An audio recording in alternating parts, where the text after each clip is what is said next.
একটা কথা মাথায় রাখবেন, এই পৃথিবীতে প্রকৃতির বিচার বলে একটা কথা আছে। আপনি একটা মানুষকে সম্মান দিলেন, সেই সম্মানটা যে সে মানুষটা থেকে পাবেন বিষয়টা এরকম না। সে সম্মানটা হয়তো আপনাকে অন্য কেউ দেবে। আপনি একটা মানুষকে ঠকিয়েছেন, সে মানুষটাও যে আপনাকে ঠকাবে, আরে ভাই বিষয়টা এরকম না।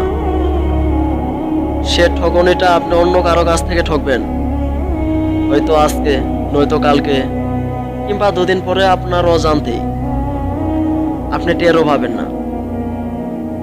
আপনি কারো ক্ষতি করলে আপনার ক্ষতিটা আপনার অজান্তেই হয়ে যাবে। একটা মানুষকে আঘাত করলে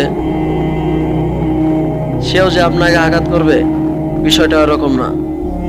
আপনি হয়তো রাস্তায় দিয়ে হাঁটার সময় একটা দুর্ঘটনা ঘটে গেল, আপনি টেরও পাবেন না।